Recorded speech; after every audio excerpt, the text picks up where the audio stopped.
এটা হলো pineapple chicken. Hello বন্ধুরা, সবাই কেমন আছেন? Welcome to Devi's recipe box. আজকের রেসিপি হলো পাইনাপল চিকেন। ভেরি ইউনিক আর খুব টেস্টি। তো আজকের এই ভিডিওটা আপনাদের সঙ্গে শেয়ার করছি। প্রথমে তো চিকেনগুলোকে ভিনেগারে ভালো করে ধুয়ে নিয়েছি, তারপরে সল্ট আর লেবু দিয়ে আধ ঘন্টা মতো এটা ম্যারিনেট করে রেখে দেবো। এবার আমি একটা পেস্ট বানিয়ে নিচ্ছি, যেটা ক্যানের পাইনাপল নিয়েছি আর অনিয়ন, গার্লিক, জিঞ্জার, টমেটো দিয়ে একটা ব্লেন্ড করে পেস্ট বানিয়ে নিয়েছি। আর আরেকটা প্যানে আমি তেল গরম করে গরম মশলা ফোড়ন দিয়ে দিলাম, তার মধ্যে এই পেস্টটা দিয়ে দিলাম আর কিছু জিরের গুঁড়ো, ধনের গুঁড়ো, লঙ্কার গুঁড়ো এসব দিয়ে একটু গরম মশলা দিয়ে টমেটো পেস্ট একটু দিয়ে দিয়েছি কালারের জন্য। এবার এটাকে ভালো করে নেড়ে চেড়ে কষিয়ে তারপর এর মধ্যে চিকেন দেবো।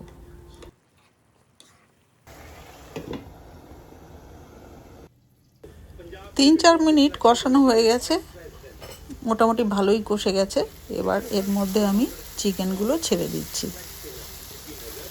সবসময় খেয়াল রাখতে হবে ওভেনের আগুনটা যেন খুব বেশি বাড়ানো না থাকে, মিডিয়াম আঁচে থাকে। ভালো করে এটাকে মিক্স করে তারপরে ঢেকে দিতে হবে। আমি ভালো করে এটাকে মিক্স করে নিয়েছি, কিন্তু আমার মনে হচ্ছে আমার প্যানটা একটু চেঞ্জ করতে হবে, ছোট হয়ে গেছে, তাই আমি এটাকে চেঞ্জ করে বড় প্যানের মধ্যে দিয়ে দিলাম। তো এবার পারফেক্ট। এবার একটা ঢেকে দিচ্ছি, অল্প আছে এটাকে রান্না হতে দেবো। আমি অলমোস্ট ভুলেই গেছিলাম, তো একটু দেরি হয়ে গেছে, একটু তলা লেগে গেছে। যাই হোক, 15 মিনিট নিবু আছে এটা রান্না করেছি ঢেকে ঢেকে। এখন রেজাল্টেই কষা খুব ভালো হয়ে গেছে, তেল ছেড়ে দিয়েছে। আমি এটাকে কষাই রাখবো, জল দেবো না। রান্না আমার কমপ্লিট।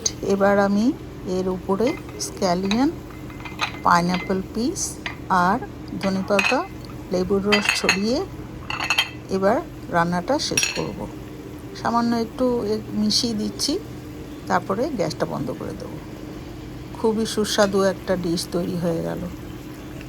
সত্যি বলতে কি, পাইনাপল বা আনারস দিয়ে ইলিশ মাছ অনেকে রান্না করে থাকেন, কিন্তু চিকেন আমি জানি না কে রান্না করেছে আর করেনি, কিন্তু আমার এই রেসিপিটা আমার সত্যিই খুব ভালো লেগেছে। আর একটু মিষ্টি মিষ্টি, টক টক, ঝাল ইচ্ছা মতো দিয়ে খুবই সুন্দর টেস্ট হয়েছে। তাই এটা রুটির সঙ্গে হোক, ভাতের সঙ্গে হোক, যেভাবে খুশি খাওয়া যেতে পারে।